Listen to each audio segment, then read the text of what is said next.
With breaking economic news, the June Consumer Price Index out just minutes ago. It shows inflation broke another 40-year record high last month. Here to dive into those latest numbers, Melissa Armo, founder and owner of the Stock Swoosh LLC, and NewsNation business contributor Lydia Moynihan. Lydia, let's start with you. So how bad is this latest inflation rate? I mean, clearly it just continues to rise, even with all of the interest rate hikes.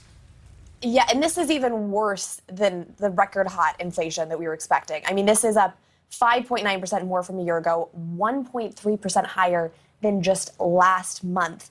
So people are already talking about, the Fed has already raised rates more than we'd expected to see this year. We're already talking about multiple more hikes for the rest of the year and just what they're going to have to do to rein this in. There was optimism that maybe we would have seen the inflation data peak. Clearly, that hasn't happened. And so this isn't going to be solved naturally. It's interesting. The Biden administration obviously was trying to get ahead of this. They're pointing to the fact that this is a backward-looking piece of data and that maybe things have actually improved over the last few weeks, which to an extent they have. We have seen commodity prices, gas prices go down. We've seen prices at the grocery store go down. But this is much worse than anyone expected, and there will have to be some aggressive action from the Federal Reserve to rein this in. But is there any optimism? Because a report out just within the past few hours says that U.S. stock futures have gone up just a little bit ahead of that report. So are we going to hold on to some positivity here? Well, I'm looking at futures right now, and they're tanking. I think that this is not the news that they wanted. So we'll see. Yeah, I mean, it's a roller coaster. Again, this is backward looking, but right now futures are not looking positive. All of the futures are in the red by several percentage points. Okay, well, there you go. Maybe Melissa Armo has a little bit more, I don't know, breath of fresh air. It does hurt a little bit. Melissa, let's get to you. In terms of today's report, what do you think it means for stocks?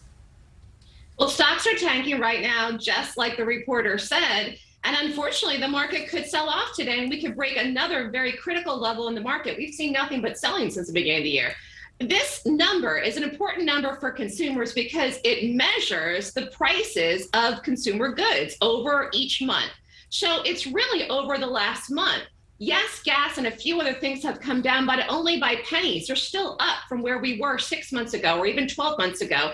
And certainly even 2 years ago, before COVID even started, prices were down so much. Maybe the positive thing that you can think about today, if you're looking for something positive, is that the administration will not raise taxes. They were talking about raising taxes in some of their plans. That would be terrible for consumers right now because they're paying more and they're going to continue to pay more. Again, next month's number could be even worse. And on top of all this, again, a bright spot is maybe the administration will unleash American energy. One of the problems is that fuel costs are too high.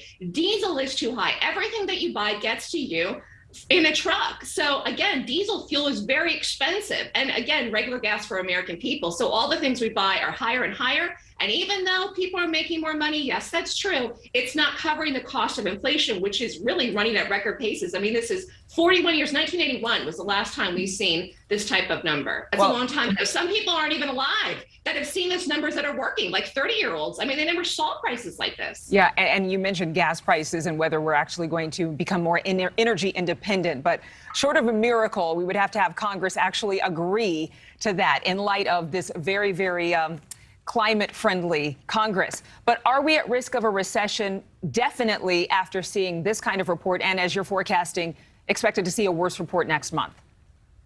Well, I think it's going to depend on how earnings start. We have really big bank earnings in the next couple of days. We have JP Morgan Chase, Wells Fargo in the next 2 days. Again, if they report bad, if their outlooks for these financials for the big banks are bad, and if they're predicting a recession, if that's what comes out in their quarterly reports, then again, that's going to be negative for people when they're going out and buying things. The best thing I can say to people is, listen, if you really are concerned that things are going to be more expensive in 30 days from now or 60 days from now, you could stock up a little bit. I mean, people were doing that back in 2020 because of supply chain issues. You could do that.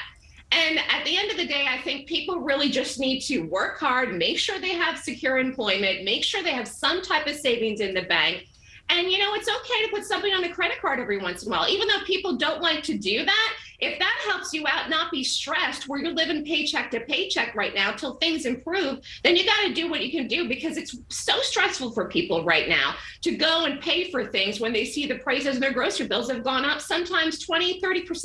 Yeah. And when you hit people's grocery bills, you're getting personal. Melissa Armo, thank you for being with us. We want to listen to White House Press Secretary Karine Jean-Pierre on Monday. Let me see her name correctly. I kind of walked through that too fastly. Karine Jean-Pierre talking about the administration's stance on the CPI. Listen.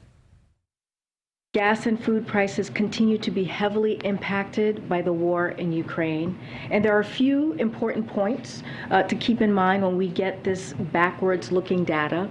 First, June CPI data is already out of date because energy prices have come down substantially this month and are expected to fall further.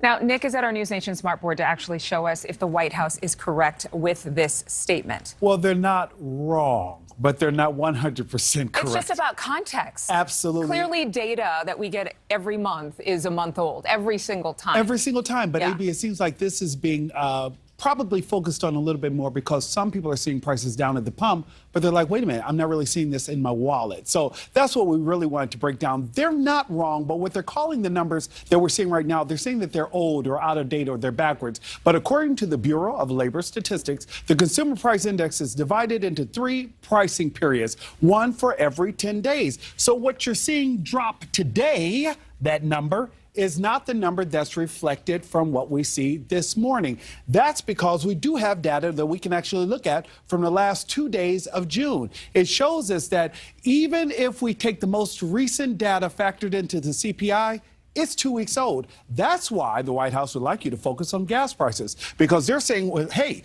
look at the CPI. We know that June 1, it was 467. July 1, it was 482. That's up. But what the White House wants you to look at is the last 2 weeks, where that number has dropped 18 cents to 464. AB, the simple fact is this. They believe that if you can focus on what the feds focus on, things like jobs reports, things like consumer spending, that you'll feel better about where the economy is right now. Because if you keep looking at those gas prices, you know when you see that number up that you're not seeing it reflected in your wallet. But to simplify it, the costs of everything are still high for American families. But the White House would like you to know that they're going down. Yeah, well, we're going to be grateful for every penny we can save at the gas pump, that's for sure. Thank you so much, Nick. Thank you for watching. Go to newsnationnow.com to find NewsNation on your television provider. And don't forget to click the red subscribe button below to get more of NewsNation's fact-driven, unbiased coverage.